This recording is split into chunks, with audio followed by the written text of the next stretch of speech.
ರಾಜ್ಯದ ರಾಜಧಾನಿ ಬೆಂಗಳೂರಿನ ಕಂಪನಿಗಳಿಗೆ ನಾರಾ ಲೋಕೇಶ್ ಮತ್ತೆ ಗಾಳವನ್ನ ಹಾಕಿದ್ದಾರೆ.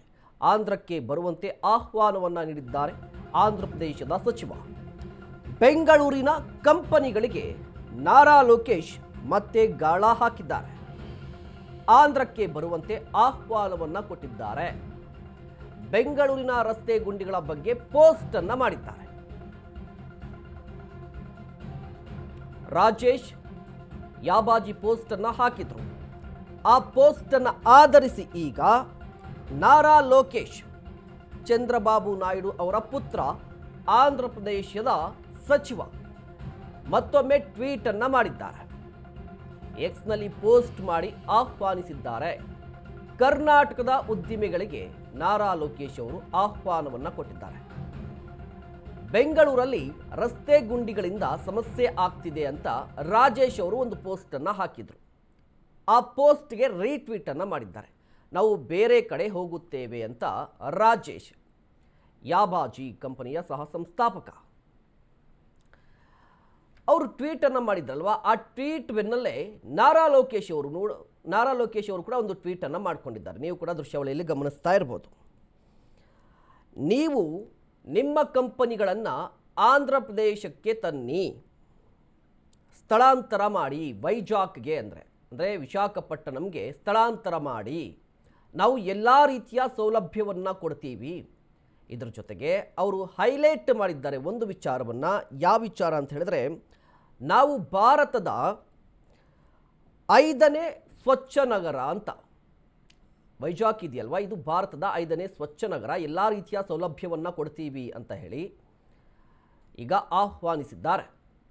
ಇದು ಮೊದಲ ಅಲ್ಲ, ಈ ಹಿಂದೆಯೂ ಕೂಡ ಸಾಕಷ್ಟು ಬಾರಿ ಇದೇ ರೀತಿಯಾಗಿ ಟ್ವೀಟ್ ಅನ್ನ ಮಾಡಿದ್ರು. ನೀವು ನಿಮ್ಮ ಕಂಪನಿಗಳನ್ನು ವೈಜಾಗ್ಗೆ ಸ್ಥಳಾಂತರಿಸಬಹುದು, ನಾವು ಭಾರತದ ಟಾಪ್ 5 ಸ್ವಚ್ಛ ನಗರಗಳಲ್ಲಿ ರೇಟಿಂಗ್ ಪಡೆದಿದ್ದೇವೆ. ಬೆಂಗಳೂರು ಉದ್ಯಮಿಗಳಿಗೆ ನಾರಾ ಲೋಕೇಶ್ ಅವರು ಮತ್ತೆ ಆಹ್ವಾನವನ್ನು ಕೊಟ್ಟಿದ್ದಾರೆ.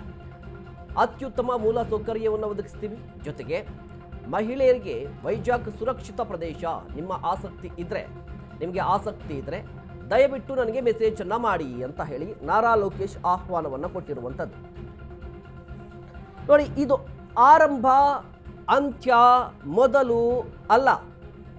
ಈ ಹಿಂದೆ ಚಂದ್ರಬಾಬು ನಾಯ್ಡು ಅವರು ಮುಖ್ಯಮಂತ್ರಿ ಆಗಿದ್ರು 2004ರ ಅಂತ್ಯದಲ್ಲಿ.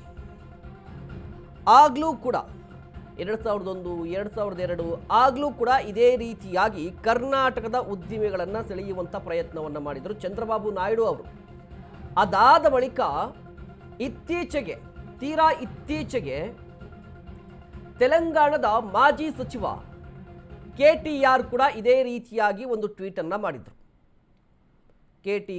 KTR ಅಂತ ಅಂದರೆ ಚಂದ್ರಶೇಖರ್ ರಾವ್ ಅವರ ಪುತ್ರ, ತೆಲಂಗಾಣ CM, ಈ ಹಿಂದೆ ಮಾಜಿ CM ಇದ್ರಲ್ವ ಅವರು ಕೂಡ ಬೆಂಗಳೂರಲ್ಲಿ ಮೂಲ ಸೌಕರ್ಯ ಇಲ್ಲ, ಹೀಗಾಗಿ ನೀವು ತೆಲಂಗಾಣಕ್ಕೆ ಬನ್ನಿ ಅಂತ ಹೇಳಿ ಒಂದು ಟ್ವೀಟ್ ಅನ್ನ ಮಾಡಿದ್ರು. ಆಗ DK ಶಿವಕುಮಾರ್ ಅವರು ಪ್ರತಿ ಟ್ವೀಟ್ ಅನ್ನ ಮಾಡಿದ್ರು. ಅಂದರೆ ಆಗ KPCC ಅಧ್ಯಕ್ಷರು ಪ್ರತಿ ಟ್ವೀಟ್ ಅನ್ನ ಮಾಡಿ, ನಾವು ಅಧಿಕಾರಕ್ಕೆ ಬರ್ತೀವಿ, ಆಗ ನಾವು ನಿಮ್ಮ ಚಾಲೆಂಜನ್ನು ಸ್ವೀಕರಿಸ್ತೀವಿ ಅಂತ ಹೇಳಿದ್ರು.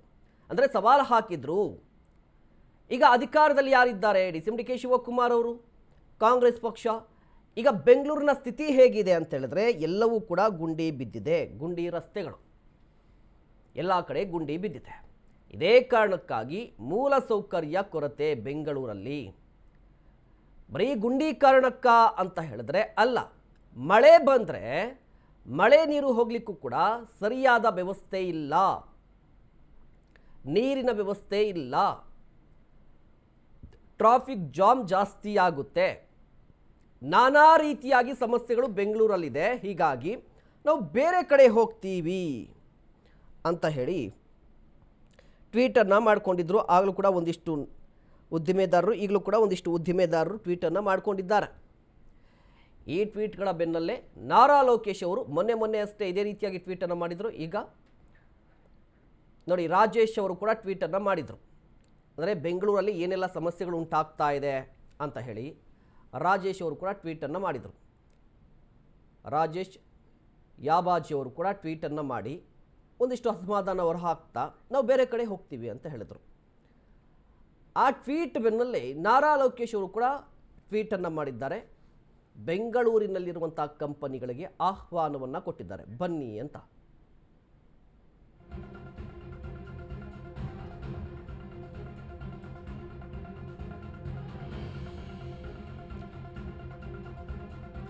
ಗುಂಡಿಗಳನ್ನು ಮುಚ್ಚುವಂತಹ ಕೆಲಸ ಮಾಡ್ತೀವಿ.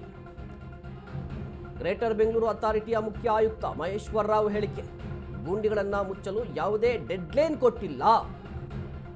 ಮಳೆಯಿಂದಾಗಿ ಗುಂಡಿ ಮುಚ್ಚೋದಕ್ಕೆ ಸಮಸ್ಯೆ ಆಗ್ತಾ ಇದೆ. ಅನುದಾನವನ್ನು ಸೂಕ್ತ ರೀತಿಯಲ್ಲಿ ಬಳಕೆ ಮಾಡುತ್ತಿದ್ದೇವೆ. ಗ್ರೇಟರ್ ಬೆಂಗಳೂರು ಅಥಾರಿಟಿಯ ಮುಖ್ಯ ಆಯುಕ್ತರ ಹೇಳಿಕೆ ಇದು. ಬೆಂಗಳೂರಲ್ಲಿ ಅತಿ ದೊಡ್ಡ ಸಮಸ್ಯೆ ಏನು? ಗುಂಡಿ ಸಮಸ್ಯೆ. 5,000 ಗುಂಡಿಗಳಿವೆ ಅಂತ ಹೇಳಿ ಗ್ರೇಟರ್ ಬೆಂಗಳೂರಿನ ಮುಖ್ಯ ಆಯುಕ್ತರು, ಅಥಾರಿಟಿಯ ಮುಖ್ಯ ಆಯುಕ್ತರೇ ಮಾಹಿತಿಯನ್ನು ಕೊಟ್ಟಿದ್ದಾರೆ. ಜೊತೆಗೆ ಆದಷ್ಟು ಬೇಗ ಕೆಲಸ ಮಾಡ್ತೀವಿ, ಗುಂಡಿಗಳನ್ನು ಮುಚ್ತೀವಿ, ಬಟ್ ಡೆಡ್ಲೈನ್ ಇಲ್ಲ ಅಂತ ಹೇಳ್ತಾ ಇದ್ದಾರೆ. ಡೆಡ್ಲೈನ್ ಇಲ್ಲ, ಆದರೆ ಮಳೆಯಿಂದಾಗಿ ಸಮಸ್ಯೆಗಳಾಗ್ತಾ ಇದೆ ಅಂತ. ಮಳೆ ಬರ್ತಾ ಇದೆ, ಹೀಗಾಗಿ ಗುಂಡಿ ಮುಚ್ಚೋದಕ್ಕೆ ಸಾಧ್ಯವಾಗ್ತಾ ಇಲ್ಲ ಅಂತ. ನೋಡಿ, ನಿನ್ನೆ ಮೊನ್ನೆ ಮಳೆ ಬಂದಿದ್ದಲ್ಲ. ಕಳೆದ 2.5 ವರ್ಷದಿಂದ ಕಾಂಗ್ರೆಸ್ ಪಕ್ಷ ಅಧಿಕಾರದಲ್ಲಿದೆ. ಇದೇ ಗುಂಡಿ ವಿಚಾರವನ್ನು ಇಟ್ಕೊಂಡು ಕಾಂಗ್ರೆಸ್ ಪಕ್ಷ ಬಿಜೆಪಿ ಸರ್ಕಾರದ ವಿರುದ್ಧ ಈ ಹಿಂದೆ ಬಸವರಾಜ ಬೊಮ್ಮಾಯಿ ಅವರಿದ್ರಲ್ವಾ, ಆಗ ದೊಡ್ಡ ಹೋರಾಟವನ್ನೇ ಮಾಡಿತ್ತು. ಸೇವ್ ಬೆಂಗಳೂರು ಅನ್ನೋ ರೀತಿಯಲ್ಲಿ ದೊಡ್ಡ ಹೋರಾಟವನ್ನು ಮಾಡಿತು. ಜೊತೆಗೆ ಡಿ ಕೆ ಶಿವಕುಮಾರ್ ಬ್ರ್ಯಾಂಡ್ ಬೆಂಗಳೂರಿನ ಪರಿಕಲ್ಪನೆಯನ್ನು ಕೂಡ ತಂದರು. ಬಟ್ ಬ್ರ್ಯಾಂಡ್ ಬೆಂಗಳೂರು ಏನಾಗ್ತಾ ಇದೆ, ಬರ್ಬಾದ್ ಆಗಿ ಹೋಗ್ತಾ ಇದೆ ಅಂತ ಮಾತು ಕೇಳಿ ಬರ್ತಾ ಇದೆ. ಜನರು ಕೂಡ ಅದನ್ನೇ ಮಾತನಾಡ್ತಾ ಇದ್ದಾರೆ. ಗುಂಡಿ ಇದೆ, ಅದನ್ನ ಮುಚ್ಚಲಿಕ್ಕೆ ಕಾರ್ಯಕ್ರಮ ತಗೊಳ್ಬೇಕು. ನಾವು ಮತ್ತೆ ಅದ್ರ ಬಗ್ಗೆ ನಾವು ಟ್ರಾಫಿಕ್ ಅವರ ಜೊತೆಗೆ ಚರ್ಚೆ ಮಾಡಿಬಿಟ್ಟು ಎಲ್ಲೆಲ್ಲಿ ಮೇನ್ ರೋಡ್ಸ್ ನಲ್ಲಿ ಇದೆ ಅಲ್ಲಿ ಗುಂಡು ಮುಚ್ಚಲಿಕ್ಕೆ ಕಾರ್ಯಕ್ರಮ ಮಾಡಬೇಕು ಅಂತ ಹೇಳಿ ನಿರ್ದೇಶನ ಕೊಟ್ಟಿದ್ದಾರೆ.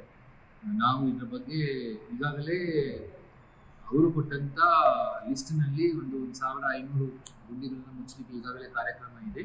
ಅದು ಬೇಗನೆ ನಾವು ವ್ಯವಸ್ಥೆ ಮಾಡ್ತೀವಿ. ಕಮಿಷನರ್ ಜೊತೆಗೆ ಚರ್ಚೆ ಮಾಡಿಬಿಟ್ಟು ಅವರಿಗೆ ಏನಾದರೂ ಫಂಡ್ಸ್ ಕೊರತೆ ಇದ್ದರೆ ನಾವು ರಿಲೀಸ್ ಮಾಡ್ತೇವೆ. ಏನಾದರೂ ಏಜೆನ್ಸೀಸ್ ಇಲ್ಲದಿದ್ದರೆ ಅದಕ್ಕೆ ನಾವು ವ್ಯವಸ್ಥೆ ಮಾಡ್ತೇವೆ. ಇದರ ಬಗ್ಗೆ ಈಗಾಗಲೇ ನಮ್ಮ ACS UTD ಅವರು ಸಹ ಅದ್ರ ಜೊತೆ ಚರ್ಚೆ ಮಾಡಿಬಿಟ್ಟು ಸಹ ಸೂಕ್ತ ಕ್ರಮ ತಗೊಳ್ಳಿಕ್ಕೆ ಅವರು ನಿರ್ದೇಶನ ಸಹ ಕೊಟ್ಟಿದ್ದಾರೆ.